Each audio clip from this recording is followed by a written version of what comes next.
दर्शक मित्रहरू नमस्कार। तपाईँ देखिरहेको हुन्छ अर्घाखाँची टुडे.com सँगै लक्ष्मण विषय अफिसियल इन्स्टा र फेसबुक मार्फत तपाईँहरूले हेर्दै हुनुहुन्छ भने सबैलाई हार्दिक नमस्कार भन्न चाहन्छु। र यति बेला म चाहिँ टेलिफोन सम्पर्कमा हराएको केही दिन अगाडि भिडियो राखेको थिएँ र त्यही खुसीमा आज म त्यही भाइको दिदी सम्पर्कमा आउनु भएको छ। मनिषा सुनार यति बेला म धुर्कोट गाउँपालिका जस्तोकबाट उपस्थित हुनुहुन्छ। उहाँ चाहिँ यति बेला म उहाँलाई टेलिफोन सम्पर्कमा लिएको छु। मनिषाजी नमस्ते। नमस्ते। हजुरलाई स्वागत छ र आज खुसी व्यक्त गर्दै हुनुहुन्छ।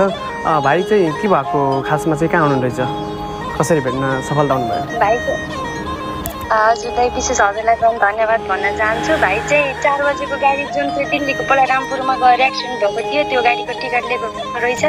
अनि त्यो गाडीले छोडेर गयो भनेर दिल्ली 4-5-6 बजेको गाडीमा दिल्ली गएको रहेछ। अनि जाँदै गर्दा बाटोमा बिरामी भएर 8 दिनसम्म हस्पिटलमा बसेको रहेछ। हजुर।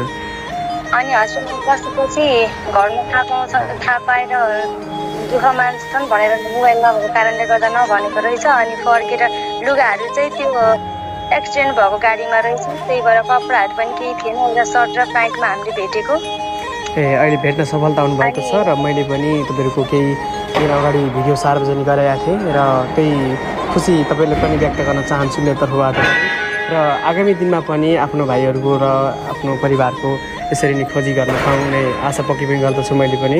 र अरू बाँकी चाहिँ भाइका बुटवलदेखि यता आउँदै गर्दा पाल्पा एकजना भाइले भिडियो देखेर अनि भाइ तिमी सुरज होइन भनेर फोन गराइदिनु भएको थियो। भाइलाई चाहिँ हामीले पुलिस रिपोर्ट गरेको अनि मिडियामा राखेको केही थाहा रहेनछ। अनि एकजना भाइले चाहिँ फोन गराइदिनु भएको थियो। अनि त्यसपछि भेटेको हामी हिजो राति गएर तम्घास गएर भाइलाई आफै लिएर आएको। आफै लिनुभयो र अहिले घरमै हुनुहुन्छ? हजुर, अहिले घरमै छन्। अहिले थोरै उनी अलि बिरामी पनि छन्। अहिले बिमारी हुनुहुन्छ र शीघ्र स्वास्थ्यको लाभको कामना गर्न चाहन्छु मैले पनि। र खुसी लाग्यो मलाई पनि। हजुरलाई पनि धेरै धेरै धन्यवाद दिन चाहन्छु। तपाईँहरूको गुनासा र केही जिज्ञासाहरू हामी मार्फत लिनु सफल